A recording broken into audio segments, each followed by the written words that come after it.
सो PHP सीखने से पहले राइट, सबसे पहले तुम्हें कुछ खास चीज़ों का ध्यान रखना है कि मैं ये मान के चल रहा हूँ कि तुम्हें HTML, CSS और जावास्क्रिप्ट आता है, ठीक है।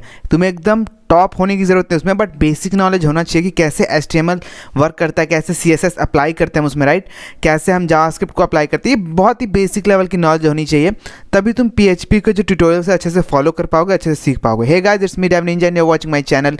और आज से हम PHP की beginner to advance series start करने जा। तो अगर तुम सीखना चाहते हो तो प्लीज़ इस पूरी सीरीज़ को फॉलो करना स्टार्टिंग टू एंड। और एक चीज़ जो बहुत इंपॉर्टेंट है, प्रैक्टिस करते रहना साथ में। और अगर तुम इसी तरह के कंटेंट मिस नहीं करना चाहते तो मेरे चैनल को सब्सक्राइब भी कर सकते हो। So without wasting any time start करते हैं। तो सब कुछ समझने से पहले तुम्हें एक चीज़ समझनी पड़ेगी कि जब भी हम कोई वेबसाइट को, PHP में बनी वेबसाइट को अपने ब्राउज़र में खोलते हैं तो वो वर्क कैसे करती है, राइट।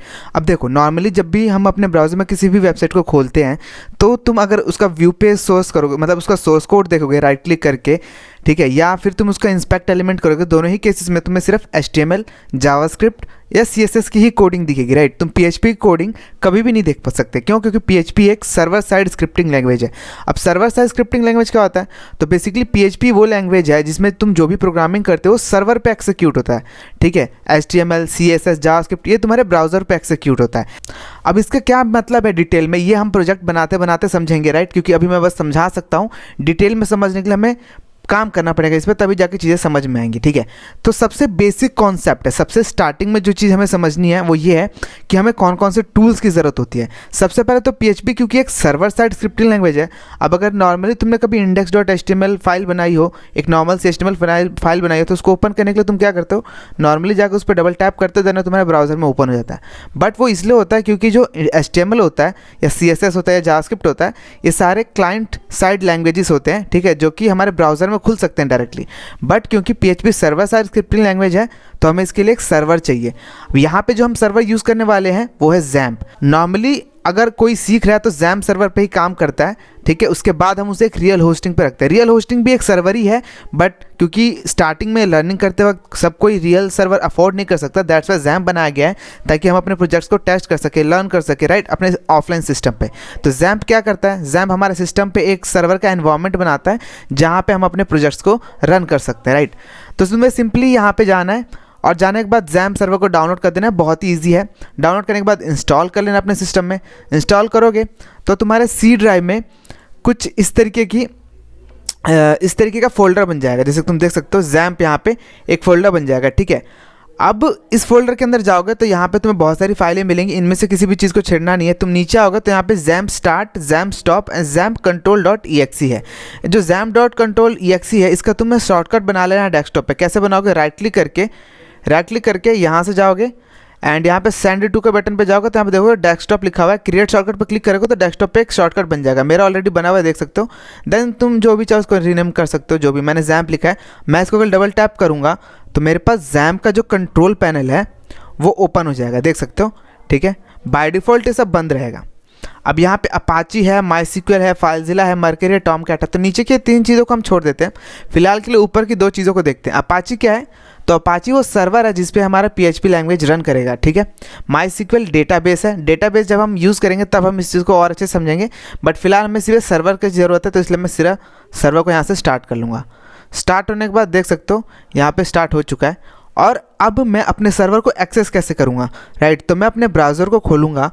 ब्राउज़र को खोलने के बाद अगर मैं ये लिखूँ लोकल होस्ट, ठीक है, एंड देन एंटर प्रेस करूँ तो देखोगे ये मुझे लोकल होस्ट / डैशबोर्ड पे रीडायरेक्ट करवा दे रहा है। ध्यान रखिए तभी खुलेगा जब तुमने अगर यहाँ से XAMPP से सर्वर को स्टार्ट कर रखा है, राइट।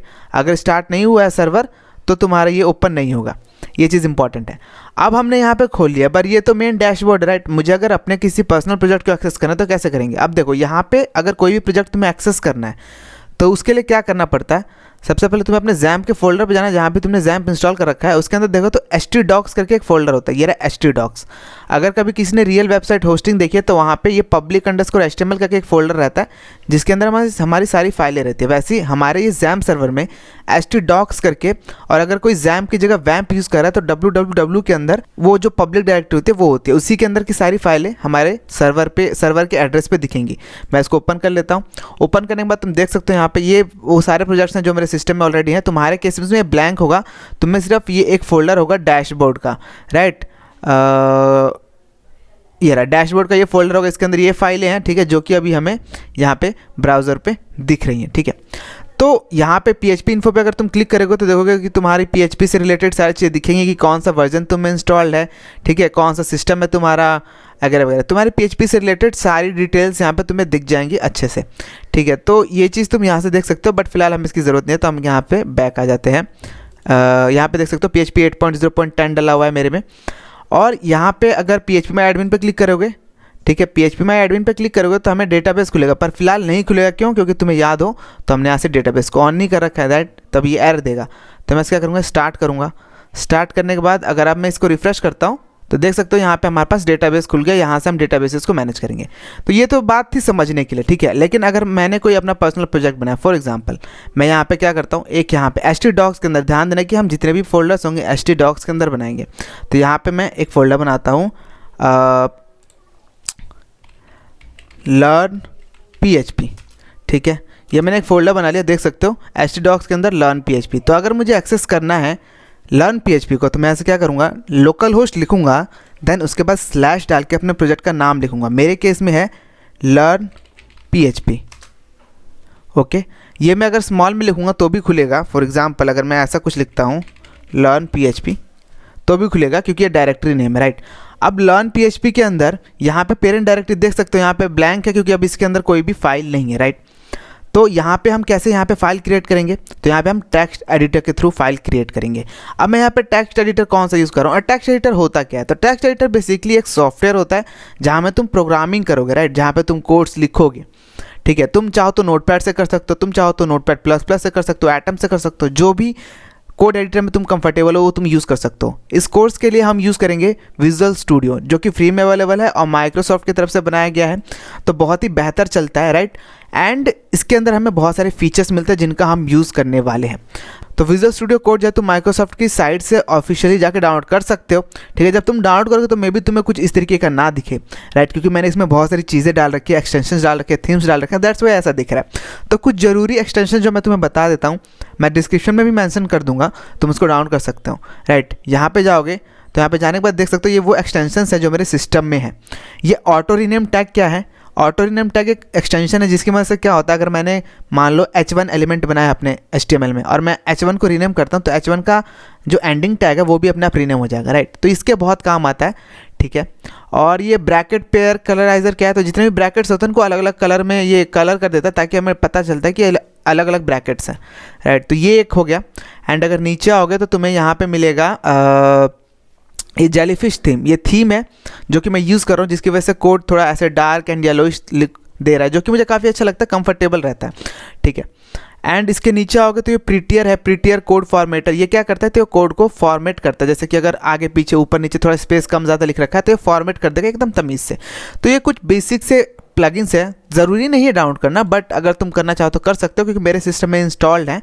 तो अगर कुछ चीज़ें ऐसे एकदम से हो तो तुम्हें ये कंफ्यूज होने की ज़रूरत नहीं है, वो उन एक्सटेंशंस की वजह से हो रही है, राइट। तो ये चीज़ मैं बताने के लिए कर रहा था। अब जो एक सबसे इंपॉर्टेंट टॉपिक है, राइट, ये तो हमने समझ लिया कि ये दो टूल हैं जिनका हम यूज़ करने वाले हैं यहाँ पे, बट अब जो इम्पॉर्टेंट टॉपिक है वो है PHP। आखिर PHP क्यों सीखनी चाहिए, और क्या PHP सबसे बेस्ट लैंग्वेज है? नहीं, ऐसा नहीं है। PHP सबसे बेस्ट लैंग्वेज नहीं है, और टेक्निकली देखा जाए तो बहुतों के लिए है भी, क्योंकि PHP सीखना आसान है, इस पर प्रोजेक्ट्स बनाना आसान है अगर तुम कंपेयर करते हो किसी और लैंग्वेज को। या मे बी मुझे ऐसा लग रहा हो क्योंकि मुझे PHP आती है, शायद हो सकता है, राइट।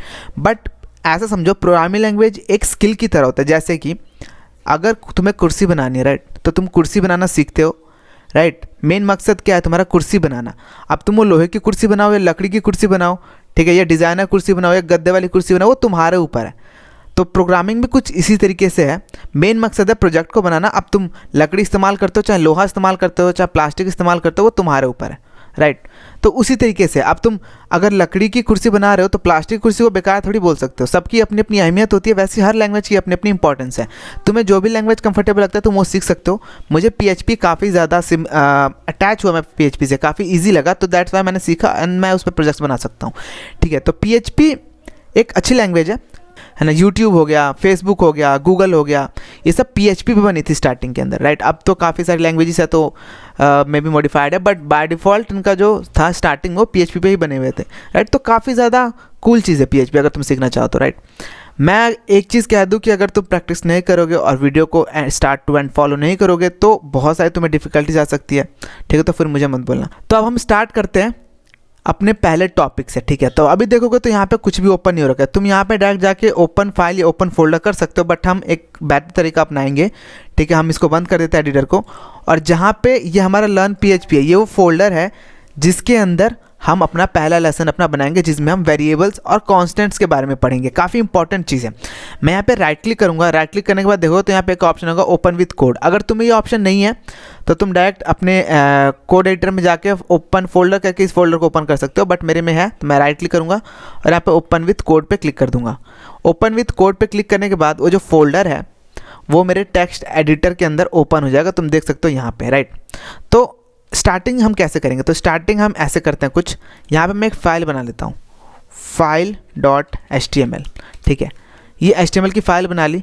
अब क्योंकि मैं एमिट नाम का एक प्लगइन यूज़ कर रहा हूँ अपने विजुअल स्टूडियो में, तो मैं अगर ये लिखता हूँ एंड देन टैब दबाता हूँ तो ये टेम्पलेट आ जाएगा, जो कि एक HTML का बेसिक टेम्पलेट होता है।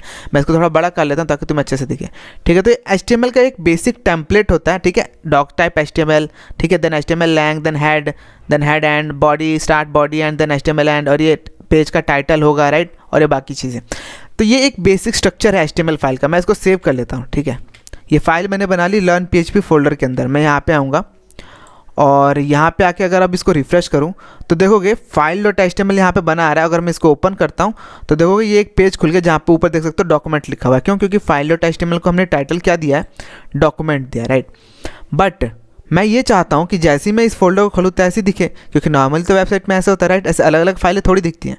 तो इसके लिए एक स्ट्रक्चर है, हमें फॉलो करना पड़ता है। जो तुम चाहते हो, जो फर्स्ट पेज अगर चाहते हो कि हमारी वेबसाइट पे खुले, एक तरीका ये है कि HTA एक्सेस के थ्रू तुम ये कर सकते हो। अब HTA एक्सेस क्या होता है तो वो एक अलग चीज़ है, वो हम बाद में बात करेंगे। बट बाय डिफ़ॉल्ट अगर तुम्हें किसी पेज को फर्स्टली सर्व करना है अपने वेबसाइट पे, तो तुम्हें उसको एक नेम देना पड़ेगा, इंडेक्स, ठीक है, इंडेक्स। तो अगर जब भी सर्वर जो है, ब्राउज़र तुम्हारे सर्वर पे रिक्वेस्ट भेजेगा तो उसे फाइलें मिलेंगी, तो index.html को वो होम पेज मानेगा, मतलब फर्स्ट पेज मानेगा, और इसी को ब्राउज़र पे दिखाएगा। फॉर एग्जांपल अगर मैं रिफ्रेश करता हूँ, देख सकते हो मैंने यहाँ पे कुछ नहीं लिखा और यहाँ पे index.html बाय डिफ़ॉल्ट खुल रहा है कि ऊपर डॉक्यूमेंट यहाँ पे लिखा आ रहा है, राइट। तो ये चीज़ है। अब हम वापस यहाँ पे आते हैं। अब यहाँ पे तुम देखोगे तो index.html है, ठीक है, ये HTML है। और यहाँ पे अगर मैं डायरेक्ट PHP लिखना चाहूँ तो नहीं लिख सकता। ये तो बात की बात है, हमने ये अभी देख लिया कि कैसे यहाँ पे पेजेस को सर्व करते हैं, राइट। मैं यहाँ पे काम करता हूँ, एक अलग से फोल्डर बना लेता हूँ जिसमें मैं लिखता हूँ lecture 0, राइट, यस। एंड इसको इसके अंदर डाल देते हैं, इसको मूव कर देते हैं, राइट। अब अगर मैं इसको रिफ्रेश करूँगा तो तुम देखोगे यहाँ पे फोल्डर बना रहा है lecture 0। मैं lecture 0 को ओपन करूँगा तो देन डॉक्यूमेंट यहाँ पे बना गया, ठीक है। अब ये चीज़ बनी आगे, राइट। मैं इस चीज़ को यहाँ से क्या करता हूँ, काट देता हूँ और इस फाइल को यहाँ से डिलीट कर देता हूँ। ये बस मैंने इतना बताने के लिए किया था कि आखिर सर्वर पे फाइलें सर्व कैसे होती हैं, राइट। तो मैं यहाँ पे क्या करूँगा, अब यहाँ पे जाके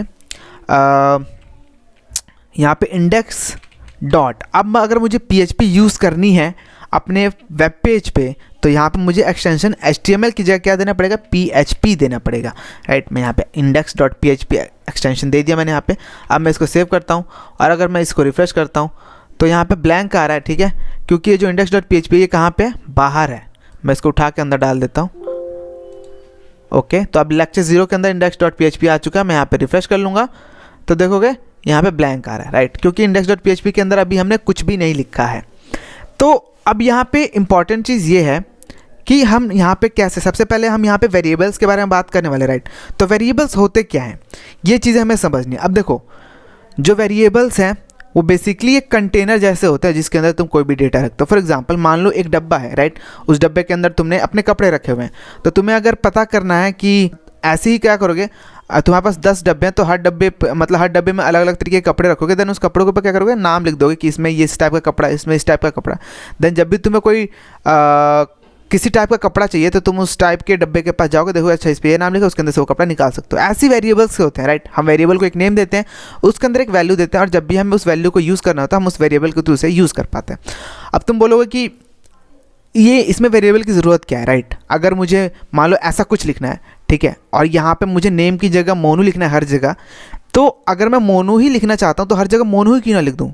मैं बताता हूँ, क्योंकि अगर देखो मान लो तुम्हें ये हर जगह मोनू लिखना है, राइट, पर अगर मान लो ये पैराग्राफ ऐसा ना हो कि इतना बड़ा होता और यहाँ पे कितने बार मोनू लिखा हुआ है। अगर तुम्हें मोनू को अब सोनू करना तो क्या करोगे, हर जगह जाकर मोनू को सोनू सोनू करोगे, राइट, काफ़ी ज़्यादा टाइम टेकिंग है। लेकिन अगर तुमने वेरिएबल बना के उसके अंदर मोनू लिख दिया, उस वेरिएबल को हर जगह शो करवा रहे हो, राइट, तो अगर अब नेम चेंज करना है तो तुम उस वेरिएबल की वैल्यू चेंज करोगे और हर जगह वैल्यू भी चेंज हो जाएगी। इसको हम प्रैक्टिकली करेंगे तब ज़्यादा अच्छे समझ में आएगा, राइट। अभी हम देखते हैं यहाँ पे, तो वेरिएबल बनाने के कुछ रूल्स है जो कि हमें फॉलो करने पड़ते हैं। सबसे पहली चीज़, वेरिएबल्स का जो नेम है उसके अंदर सिर्फ नंबर्स, अल्फ़ाबेट और अंडरस्कोर ही इस्तेमाल हो सकते हैं, राइट। एंड जो वेरिएबल्स होते हैं वो केस सेंसिटिव होते हैं, मतलब अगर तुम कैपिटल में किसी वेरिएबल का नाम लिखते हो और सेम स्पेलिंग के साथ लोअर केस में किसी वेरिएबल का नाम लिखते हो तो दोनों वेरिएबल अलग अलग माने जाएंगे, ठीक है। वेरिएबल के नेम के अंदर तुम बीच में स्पेस नहीं दे सकते, जैसे कि मोनू स्पेस कुमार, ये वेरिएबल का नेम नहीं दे सकते, राइट। एंड ठीक है, और एक और चीज़ कि वेरिएबल जैसे ही तुम नेम लिखते हो वेरिएबल का, तो वेरिएबल का जो फर्स्ट कैरेक्टर है वो अंडरस्कोर हो सकता है, वो कोई लेटर हो सकता है, नंबर नहीं हो सकता, राइट। तो ये चीज़ों का ध्यान रखना तुम्हें वेरिएबल क्रिएट करते वक्त, ये चीज़ें बहुत इंपॉर्टेंट है, ठीक है। तो अभी हमने काफ़ी ज़्यादा थ्योरी कर ली, राइट। अभी हम जाते हैं अपने एडिटर पे। तो देखो यहाँ पे वेरिएबल मैं ये बता दूँ कि 3 टाइप के होते हैं बेसिकली।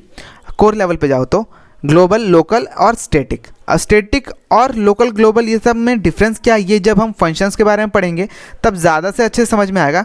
बट बाय डिफ़ॉल्ट जैसे कि मैं ऐसे थोड़ा थोड़ा बताऊं तो अगर तुम फंक्शन के अंदर कोई वेरिएबल बनाते हो तो फंक्शन के अंदर ही यूज़ किया जा सकता है, उसको बोलते हैं हम लोकल स्कोप, राइट। फंक्शन के बाहर अगर कोई वेरिएबल बनाते हो तो उसको फंक्शन के बाहर ही यूज़ कर सकते हो पूरे पेज पे कहीं भी, उसको हम बोलते हैं ग्लोबल स्कोप, ठीक है। और स्टैटिक स्कोप क्या होता है, तो बेसिकली अगर तुम फंक्शन को 10 बार कॉल करते हो तो जितने भी फंक्शन के अंदर वेरिएबल हो बार बार क्रिएट होंगे। बट अगर तुमने किसी वेरिएबल को स्टैटिक बना रखा है तो वो कितने बार भी एक फंक्शन को कॉल कर लो वो सेम ही रहेगा, वो एक ही बार क्रिएट होता है, राइट। तो ये स्टैटिक है। स्टैटिक और ये जो फंक्शन वाला सीन है ये हम बाद में डिटेल में समझेंगे, अभी तुम्हें अपने दिमाग को कॉम्प्लिकेट करने की जरूरत नहीं है। फिलहाल हम ये देखते हैं कि हम वेरिएबल बनाते कैसे हैं। अब index.php लिखने के बाद अगर हमें अपने वेरिएबल को यहाँ पे बनाना है तो हम कैसे बनाएंगे। कोई भी PHP का कोड अगर तुम्हें लिखना है तो तुम्हें PHP का स्टार्टिंग टैग जो कि ये है, ठीक है, angle bracket question mark PHP लिखना है, देन इसके बाद क्वेश्चन मार्क और एंगल ब्रैकेट लिख के ये एंड करना है। अगर पेज पे सिर्फ तुमने PHP ही लिखा है तो तुम्हें एंड करने की जरूरत नहीं है, बट अगर तुम HTML PHP मिक्स करके लिख रहे हो तो तुम्हें ये एंड और स्टार्टिंग दोनों ही लिखने की जरूरत पड़ती है। मैं यहाँ पे सेव कर देता हूँ, ठीक है। अब ये मैंने PHP स्टार्टिंग और PHP एंडिंग टैग लिख दिया। अब इसके अंदर मुझे अगर कुछ भी लिखना है तो वो मैं एज अ PHP कोड लिख सकता हूँ। फॉर एग्जांपल मुझे यहाँ पे एक वेरिएबल बनाना है, राइट। तो मैं कैसे बनाऊंगा, मैं यहाँ पे डॉलर लिखूंगा, डॉलर के बाद मैं यहाँ पे क्या करूँगा, नेम नाम का एक वेरिएबल बना रहा हूँ, देख सकते हो मैंने यहाँ पे नेम दिया है। देन मैं इसको यहाँ पे मोनू देता हूँ नेम, ठीक है, कुछ इस तरीके से मोनू गिरी नेम देता हूँ, ठीक है। ये मैंने एक वेरिएबल बना दिया, उसके अंदर मैंने क्या किया है, एक स्ट्रिंग को स्टोर करवाया है। अब PHP के अंदर जो डेटा टाइप है वो डायनामिक रहता है। अगर तुमने C सीखी है, राइट, या कॉलेज में या स्कूल में अगर कोई प्रोग्रामिंग लैंग्वेज पढ़ी है, और जैसे कि जावा होगी या C होगी, C++ होगी, तो उसमें हमें डेटा टाइप डिफाइन करना पड़ता है कि तुम किस टाइप का डेटा स्टोर करवाने वाले हो।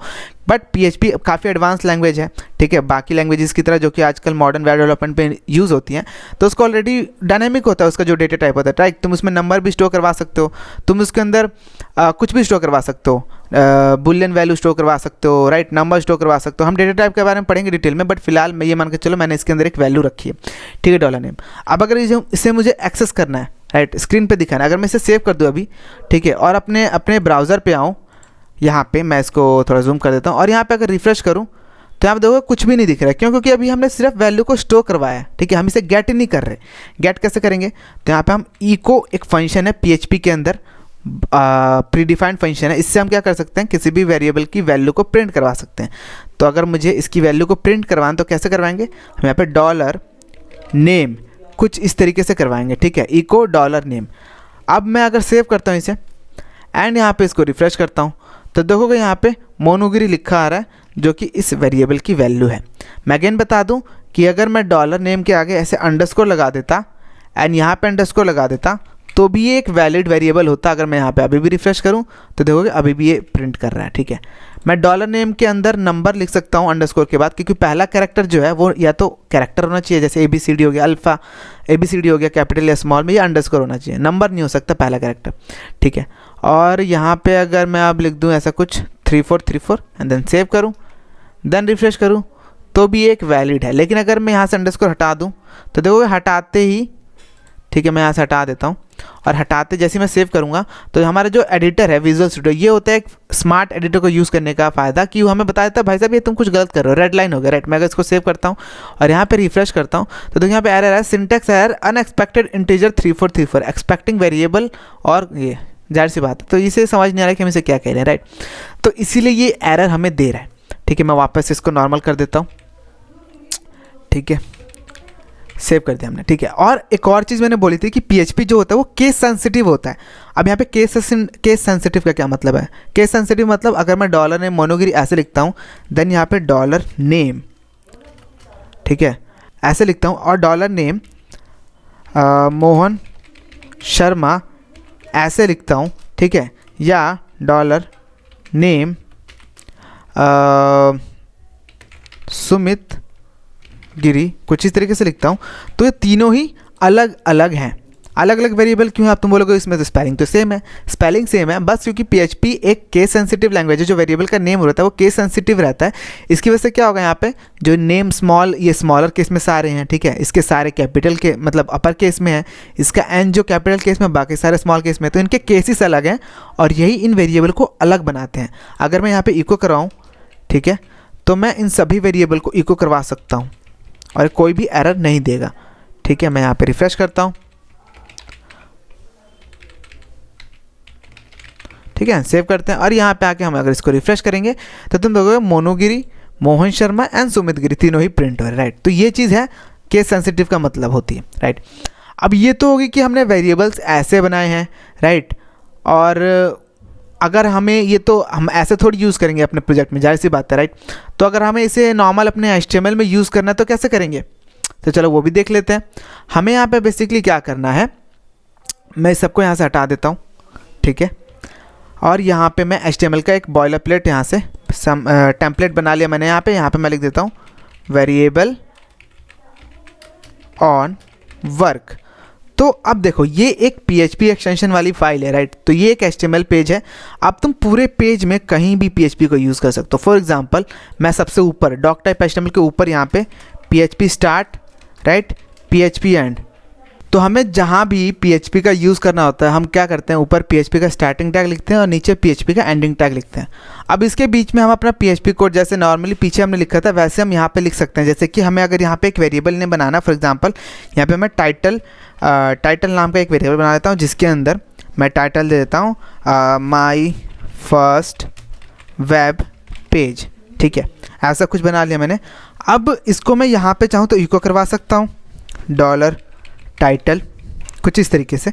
और अगर अब मैं अपने ब्राउज़र पे आऊँ और यहाँ पे रिफ़्रेश करूँ तो तुम देखोगे वेरिएबल यहाँ पे लिखा आ रहा है my first web page, right, ये लिखा आ रहा है और ये हम एकदम ऊपर आ रहा है, बट यहाँ पे तुम्हें पता नहीं लग रहा होगा कि एकदम ऊपर आ रहा है, राइट। अगर मैं इसका व्यू पेज सोर्स करूँ यहाँ पे और यहाँ पे देख सकते हो माई फर्स्ट वेब पेज सबसे ऊपर लिखा आ रहा है, उसके बाद डॉक टाइप HTML लैंग्वेज, ये सब चीज़ें, राइट। पर मैं यहाँ पे नहीं चाहता, मैं चाहता हूँ कि ये जो वेरिएबल मैंने बनाया है इसको मैं यहाँ पे, ये जो टाइटल वेरिएबल है, टाइटल एलिमेंट है, इसके अंदर यहाँ पे इको करवाऊँ। तो कैसे कराऊँगा, अब मुझे क्या ये पूरे को कॉपी करके यहाँ से ऐसे कट करके यहाँ पे पेस्ट करना पड़ेगा? बिल्कुल तुम ऐसा कर सकते हो। अगर मैं इसको सेव करूँ एंड यहाँ पे रिफ्रेश करूँ तो देख पाओगे कि मैं ऐसा कर पा रहा हूँ। माई फर्स्ट वेब पेज यहाँ पे लिखा आ गया। अगर मैं इसका अब व्यू पेज सोर्स करता हूँ तो तुम देखोगे यहाँ पे टाइटल के अंदर माई फर्स्ट वेब पेज लिखा हुआ है, जबकि हमने यहाँ पे ये PHP के थ्रू हम यहाँ पे इको करवा रहे हैं, राइट। बट तुम्हें ऐसा पूरा करने की जरूरत नहीं है, तुम यहाँ पे सेपरेट फाइलों मतलब एक ही पेज में अलग अलग जगहों पे PHP वेरिएबल्स को एक्सेस कर सकते हो। बस ये ध्यान रखना कि PHP जो है वो टॉप टू बॉटम फ्लो पे काम करता है। मतलब अगर तुमने कोई वेरिएबल ऊपर डिफाइन किया है तो भी उसको नीचे एक्सेस कर पाओगे। ऐसा नहीं होता कि अगर तुमने वेरिएबल यहाँ पे एक्सेस कर लिया और नीचे कहीं डिफाइन कर रहे हो, ये चीज़ काम नहीं करेगी। वेरिएबल को अगर एक्सेस करना है तो पहले उसको डिफाइन करना पड़ेगा, राइट। तो मैं क्या करता हूँ, यहाँ से Ctrl+Z कर देता हूँ। अब देख सकते हो यहाँ पर मैं इको करवाऊँ तो इको यहाँ ना करवा के मैं ऐसा कर सकता हूँ, यहाँ पर मैंने एक वेरिएबल बनाया, उसके अंदर एक वैल्यू रखी है, मैं इसको टाइटल के अंदर प्रिंट करवा सकता हूँ। कैसे, तो यहाँ पे हम PHP स्टार्ट लिखेंगे एंड PHP एंड लिखेंगे और इसके अंदर हम लिख देंगे इको। इको लिखने के बाद हम यहाँ पे वेरिएबल का नाम लिखेंगे और सेमीकोलन लगाएंगे। इसका मतलब हम ये कह रहे हैं कि जो इस लाइन की कोड है वो ख़त्म हो चुकी है, तो हम इतना लिखेंगे। और यहाँ पे आके अगर मैं रिफ्रेश करता हूँ तो देखोगे अभी भी माई फर्स्ट वेब पेज आ रहा है। इसका सोर्स पेज को हम रिफ्रेश करेंगे तो देखोगे माई फर्स्ट वेब पेज यहाँ पे लिखा हुआ है, राइट। तो यहाँ पे देख सकते हो। अगर मुझे अब ये चेंज करना है पेज का टाइटल तो मैं क्या करूँगा, यहाँ पे आके कुछ भी चेंज कर सकता हूँ एंड देन सेव करूँगा। देन अपने ब्राउज़र में आके यहाँ पर रिफ्रेश करूँगा तो यहाँ पे तुम देखोगे कि जो हमारा, हम यहाँ पे रिफ्रेश कर लेते हैं इसे, ठीक है। तो देख सकते हैं यहाँ पे चेंज हो चुका है हमारा टाइटल, यहाँ पे भी और यहाँ पे भी। तो ये चीज़ बहुत ही कूल है, राइट। तो इसी तरीके से हम PHP को अपने पूरे वेब पेजेस में यूज़ कर सकते हैं। फॉर एग्जांपल यहाँ पे मैं क्या करता हूँ, एक यहाँ पे पैराग्राफ यूज़ कर लेते हैं हम यहाँ पे लॉरम लिप्सम का। लॉरम लिप्सम क्या है, तो लॉरम लिप्सम बेसिकली रैंडम टेक्स्ट होते हैं जो कि तुम अपने UI डिज़ाइनिंग में यूज़ कर सकते हो, राइट, जहाँ भी तुम चाहो। तो यहाँ पे हम यहाँ पे क्या करते हैं, इसको मैंने कॉपी कर लिया इतने टेक्स्ट को, और नीचे एक पैराग्राफ बनाते हैं, ठीक है, कुछ इस तरीके से, और इसके अंदर मैं पेस्ट कर देता हूँ, ठीक है। यहाँ पे मैंने पेस्ट कर दिया और यहाँ पे आके हम इसको अब कर लेंगे रिफ़्रेश। हमने एक पैराग्राफ यहाँ पे क्या है प्रिंट करवा लिया है, ऐसे स्टैटिकली हमने यहाँ पे एक पैराग्राफ बनाया। मैं यहाँ पे Alt Z दबाता हूँ। Alt Z शॉर्टकट होता है, अगर तुम Alt Z दबाते हो तो ये जो पूरी लाइन में से बटा हुआ है ऐसे फुल स्क्रीन में तुम्हारे कवर हो जाएगा, कुछ इस तरीके से, ठीक है। अब देखो यहाँ पे ये इस तरीके से तुम अलग अलग एक ही पेज के अलग अलग जगहों पे अपने वेरिएबल को यूज़ कर पा रहे हो, देख सकते हो जैसा कि मैं कर रहा हूँ, ठीक है। अब देखो मैं इसको यहाँ से हटा देता हूँ या इसको यहीं पे रहने देते हैं। तुम इसको कहीं भी यूज़ कर सकते हो, राइट, ज़रूरी नहीं यहीं पे यूज़ करना है। तुम इस PHP को जहाँ चाहो वहाँ यूज़ कर सकते हो। फॉर एग्जांपल यहाँ पे यूज़ कर सकते हो, इसके नीचे यूज़ कर सकते हो, जहाँ चाहो वहाँ यूज़ कर सकते हो, ठीक है। तो मैं इसको यहाँ से हटा देता हूँ, ठीक है, और इसको भी यहाँ से हटा देते हैं हम कुछ इस तरीके से, और यहाँ पर मैं लिख देता हूँ my first home page and save कर देते हैं हम इसे। देन यहाँ पे आके हम इसको रिफ्रेश करते हैं तो देख सकते हो माई फर्स्ट होम पेज लिखा है। अब ये जो ये है पैराग्राफ है, राइट, इसके अंदर मैं कुछ चीज़ें लिखूंगा जो कि मैं डायनामिकली तरीके से चेंज कराना चाहता हूँ। फॉर एग्जांपल मैं यहीं पे बॉडी के अंदर ही बना देता हूँ, ये दिखाने के लिए कि हम PHP को कहीं भी इस्तेमाल कर सकते हैं, PHP स्टार्टिंग और PHP एंडिंग टैग लिख के, ठीक है। यहाँ पे सेव कर लिया मैंने, और यहाँ पे हमें क्या करना है, यहाँ पे हम एक वेरिएबल बनाते हैं नेम, और इसके अंदर मैं क्या करता हूँ नेम डिफाइन करता हूँ। फॉर एग्जाम्पल मोनोगिरी, कुछ इस तरीके से, ठीक है, मैंने नेम डिफाइन किया। अब मैं ये चाहता हूँ इस पूरे पैराग्राफ में मैं बहुत जगहों पे क्या करना चाहता हूँ, इस वेरिएबल को यूज़ करना चाहता हूँ। तो कैसे करूँगा, मैं यहाँ से लॉरम हटाता हूँ और लॉरम यहाँ से, लॉरम की जगह यहाँ पे क्या करता हूँ, ये कुछ इस तरीके का PHP स्टार्ट इको, ठीक है, देन वेरिएबल नेम जो कि है $name, देन सेमीकोलन, और ऐसा लिख सकता हूँ। अगर मैं अब इसको यहाँ पे आके रिफ्रेश करूँ तो तुम देखोगे कि लॉरम की जगह मोनोगिरी यहाँ पे लिखा है, राइट। बट ये बार बार हमें ये पूरी लाइन लिखनी पड़ी, अच्छा नहीं है, राइट। तो हम एक शॉर्ट हैंड यूज़ करेंगे। अगर तुम्हें सिर्फ एक ही वैल्यू को यहाँ पे इको करवाना है, राइट, तो तुम इस चीज़ को शॉर्ट में कैसे लिख सकते हो, तो सिर्फ एक ही अगर वेरिएबल को इको करवाना है तो तुम पूरा इरेज कर सकते हो, ठीक है, ऐसे, और डॉलर से पहले इक्वल टू का साइन लगा दो। तो तुम ये शॉर्ट हैंड है, ठीक है, ये इको लिखने का ही मतलब होता है। तो बेसिकली ये शॉर्ट हैंड है, तुम इतना लिखोगे तो भी ये वेरिएबल की जो वैल्यू है प्रिंट हो जाएगी। मैं यहाँ सेव करूँगा, देन यहाँ पे रिफ्रेश करूँगा तो तुम देखोगे यहाँ पे मोनोगिरी लिखा आ रहा है, राइट। तो मैं इस चीज़ को यहाँ से कर लेता हूँ कॉपी, और अब जितनी जगह लॉरम है मैं यहाँ से Ctrl F दबाऊँगा तो यहाँ पे देख सकते हो यहाँ पे सर्च का ऑप्शन आ रहा है, राइट। तो मैं यहाँ पे इस चीज़ को यहाँ पे लिखता हूँ कि लॉरम को सर्च करना है, ठीक है, जितनी भी जगहों पे हमने लॉरम लिखा है उसको सर्च करना है, एंड देन उसको रिप्लेस कर देना है हमारे इससे, ठीक है। मैं रिप्लेस ऑल कर देता हूँ। अब जहाँ जहाँ मैंने लॉरम लिखा है वहाँ ये जो वेरिएबल है वो यहाँ पे हो गया। मैं यहाँ पे आके इसको रिफ्रेश कर लेता हूँ तो तुम देखोगे यहाँ पे मोनोगिरी, ठीक है, मोनोगिरी यहाँ पे लिखा हुआ है। अगर मुझे अब इनको चेंज करना है तो मुझे सिर्फ वेरिएबल की वैल्यू चेंज करनी है। फॉर एग्जांपल मैं यहाँ पे अगर आके डेव निंजा लिख दूँ एंड सेव करूँ, देन यहाँ पे इसको रिफ्रेश करूँ तो देखोगे हर जगह डेव निंजा हो गया जहाँ जहाँ मोनोगिरी है, राइट। तो इस तरीके से हम डायनेमिक तरीके से अपने वेरिएबल के थ्रू यहाँ पे डेटा शो करवा सकते हैं। हम अब कॉन्स्टेंट्स के बारे में भी पढ़ लेते हैं। यहाँ से मैं इस पर क्या करता हूँ, इस पूरे को यहाँ से हटा देते हैं, और यहाँ से हटाने के बाद index.php है, राइट। यहाँ पे हम क्या करेंगे, यहाँ पे हम कॉन्स्टेंट्स के बारे में पढ़ेंगे। तो कॉन्स्टेंट कैसे बनाते हैं, अब कॉन्स्टेंट क्या होते हैं, बेसिकली देखो अगर वेरिएबल हम बनाते हैं यहाँ पे, फॉर एग्जांपल मैं यहाँ पे PHP स्टार्टिंग लिखता हूँ और यहाँ पे $name लिखता हूँ और इसकी एक वैल्यू दे देता हूँ, फॉर एग्जांपल ऐसे, ठीक है, और इसको मैं यहाँ पे इको करवा लेता हूँ $name, और यहाँ पे हम आते हैं रिफ़्रेश करते हैं तो देखोगे मोनो प्रिंट हो रहा है, राइट। बट मैं इसकी वैल्यू को चेंज भी कर सकता हूँ। मैं सेम को कर दूंगा, क्या करूँगा, सेम को हम इसकी वैल्यू दूसरी कुछ और दे देंगे। फॉर एग्जांपल यहाँ पे मैं दे दूंगा सोहन, ठीक है, SOHN देख देते हैं। और यहाँ पे अगर अब नेम को हम इको करवाएंगे तो जो नेम की वैल्यू है वो चेंज हो चुकी है। मैं यहाँ पे आऊँगा, रिफ्रेश करूँगा तो देखो मोनू और सोहन यहाँ पे प्रिंट हो रहा है, राइट। तो इस तरीके से ये वेरिएबल्स की जो वैल्यू है वो हम चेंज कर पा रहे हैं, राइट, रिप्लेस कर पा रहे हैं। बट कांस्टेंट होते हैं उनकी हमें जो उनकी जो वैल्यू है वो हम चेंज नहीं कर सकते। तो हम कैसे डिफ़ाइन करते हैं यहाँ पे, चलो देख लेते हैं। तो कांस्टेंट डिफाइन करने के लिए हमें दो तरीके हैं, एक तो डिफाइन फंक्शन का यूज़ करके कर सकते हैं हम, एक तो कॉन्स्ट कीवर्ड का यूज़ करके कर सकते हैं। तो हम दोनों तरीके देख लेंगे। हम कॉन्स्ट कीवर्ड का पहले करके देखते हैं। देखो यहाँ पे तुम्हें लिखना है कॉन्स्ट मतलब कांस्टेंट, कांस्टेंट का शॉर्ट फॉर्म होता है कॉन्स्ट। अब यहाँ पे उसके बाद तुम्हें वेरिएबल का नाम लिखना है, पर यहाँ पे तुम्हें डॉलर साइन का इस्तेमाल नहीं करना। फॉर एग्जांपल मैं यहाँ पे लिखता हूँ एडमिन नेम, ठीक है, देन इसको एक वैल्यू दे देता हूँ डेव निंजा, कुछ इस तरीके से, राइट। एडमिन अंडरस्कोर नेम और डेव निंजा यहाँ पे मैंने वैल्यू दे दी, ठीक है। अब अगर मैं इसको इको करवाऊँ कुछ इस तरीके से एडमिन अंडरस्कोर नेम, ठीक है, मैंने सिर्फ इतना लिखा, देख सकते हो डॉलर साइन हम यहाँ पे यूज़ नहीं कर रहे हैं, राइट। तो यहाँ पे अगर मैं रिफ्रेश करता हूँ तो देखोगे डेव निंजा यहाँ पे प्रिंट हो रहा है। तो कांस्टेंट की खास बात यह है कि हम इसको वेरिएबल की तरह यूज़ कर सकते हैं, बट इसकी वैल्यू एक बार दे दी गई तो हम इसकी वैल्यू को मॉडिफाई नहीं कर सकते। फॉर एग्जाम्पल मैं अगर यहाँ पे एडमिन, ठीक है, नेम, इसकी वैल्यू कुछ और देने की ट्राई करूँ अगर कुछ इस तरीके से एंड सेव करूँ, तो पहली बात तो हमारा एडिटर जो कि स्मार्ट है वो पहले ही बता रहा है कि भाई साहब तुम कुछ गलत कर रहे हो यहाँ पे। बट अगर मैं अपना ब्राउज़र रिफ्रेश करता हूँ तब देखो ये भी बोला कि अनएक्सपेक्टेड टोकन फलना ढिमला, तो ठीक है, जाहिर सी बात है। तो ये एक तरीका है कांस्टेंट को डिफाइन करने का, ठीक है, बहुत ही सिंपल सा तरीका है। दूसरा तरीका क्या है, दूसरा तरीका ये है कि डिफाइन फंक्शन का यूज़ करके हम कर सकते हैं। डिफाइन फंक्शन ये है, यहाँ पे हमें दो चीज़ें देनी होती है। पहली कांस्टेंट का नाम, फॉर एग्जांपल यहाँ पे मैं देना चाहता हूँ एडमिन नेम, ठीक है, और यहाँ पे उसकी वैल्यू कुछ इस तरीके से, फॉर एग्जांपल मैं यहाँ पे दे दूँ मोनू, ठीक है, कुछ इस तरीके से, इनको सेव करता हूँ। और अगर अब मैं यहाँ पे रिफ्रेश करता हूँ तो देखोगे constant admin name already defined बोल रहा है। क्यों बोल रहा है, क्योंकि हमने ऊपर भी एडमिन नेम डिफाइन कर रखा है और यहाँ पे भी एडमिन नेम डिफाइन कर रहे हैं, तो इसलिए बोल रहा है कि भाई साहब तुमने ऑलरेडी डिफाइन कर रखा है तो तुम दोबारा डिफाइन नहीं कर सकते। क्यों, क्योंकि ये कांस्टेंट है। 1 2 3 4 5, ठीक है, इनकी वैल्यू 1 2 ही रहेगी, राइट। कहीं अगर तुम 1 लिखते हो तो इसका ये मतलब नहीं होता कि उसका 200 लिख रहे हो। 1 का मतलब 1 ही रहता है, 2 का मतलब 2 ही रहता है। तो ये चीज़ें वैल्यू चेंज नहीं होती इनकी, तो इन्हीं को हम कांस्टेंट बोलते हैं। उसी तरीके से यहाँ पे हमने कांस्टेंट बनाया, उसको एक वैल्यू दिया।